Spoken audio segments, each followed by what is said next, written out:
Now at 6, 2 water rescues in Indianapolis coming to a heartbreaking end. We have the latest on these investigations and how you can be safe near water this summer. And we are tracking more showers and storms, most of these to the south, but we'll keep an eye on what you can expect if you have plans this evening. And the WNBA is celebrating 30 years of bringing pro women's basketball to the world. How the Fever chimed in to give one of the league's pioneers her flowers. All right, we are taking a look over there on the sky cam. It has been a hazy day. Yeah, just a sign of how much humidity that we have in place across central Indiana right now. You could probably take some scissors, a knife, whatever you want to it. Cut some in. Thanks for watching 13 News. I'm Allison Gormley in for Jenny Runovich, joined by Rob Ellis today. So are we going to get any relief from this humidity? I think the humidity, unfortunately, is going to go up, and so are the temperatures as well. Cool. But the rain chances are going to go down. So you are going to see things dry out a bit, but we've probably got at least another 24 hours before that happens. In the meantime, the humidity is leading to a couple of showers and storms. We'll start in the north. Some of these have been popping up during the afternoon. We kind of expected this, that we'd have a chance for some scattered showers. Not a lot of lightning with these. I have the lightning turned on, so if there are any lightning strikes, you will see those. There's also a line of showers to our west from Putnam County over to the state line. But really the real activity is farther to the south. And yes, you can see a bit more activity with lightning in the parts of southern Lawrence County near Bedford. Now, this is where we do have that chance for some severe storms farther to the south and west. The threat is on the lower side, but something we need to keep watching. If nothing else, flooding will be a concern because these storms have been moving very slowly. Once we see these temperatures cool out of the 70s and 80s, things will certainly calm down a bit. A lot of this is fed by the heating of the day. And watch for some patchy fog during the overnight before we see things clear out and warm up into the mid to upper 80s for tomorrow. So a little patchy fog in the morning, then some sunshine for the afternoon. 80s for tomorrow, but then it's all 90s. I'll show you coming up.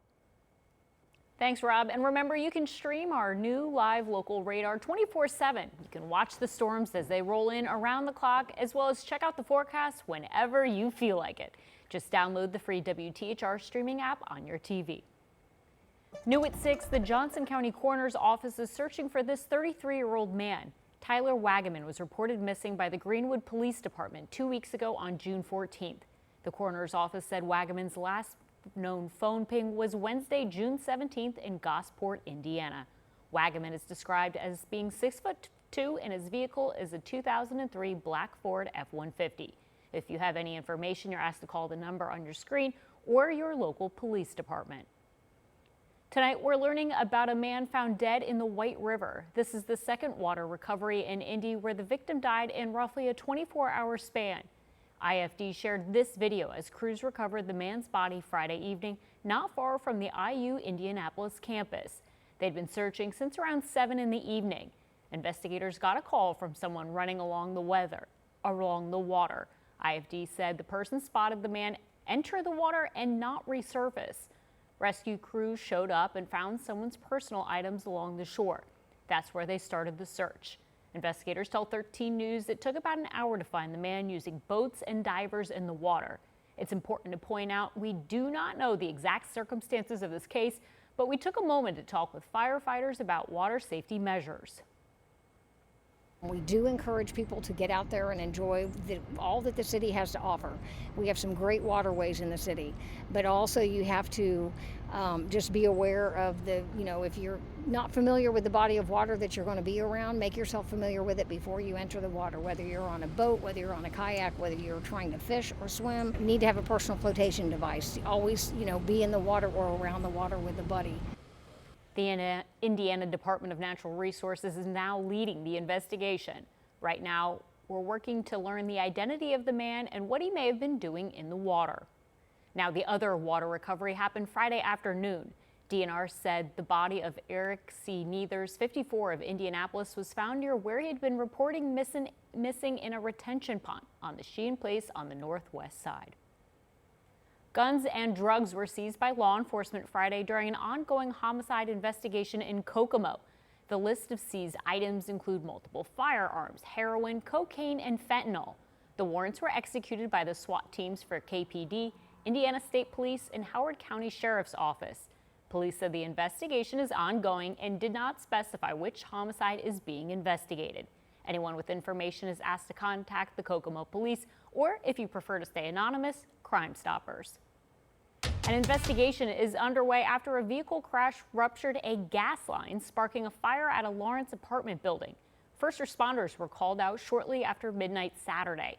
The Lawrence Police Department say first responders were called to the 9100 block of Bayou Court. Investigators believe the crash ruptured a gas line serving the apartment complex, causing the building to catch fire. The Lawrence Fire Department says no residents or firefighters were injured. However, an undetermined number of residents have been displaced because of utilities being shut off. An Indigo bus was brought in to provide temporary shelter, while the American Red Cross assisted displaced residents.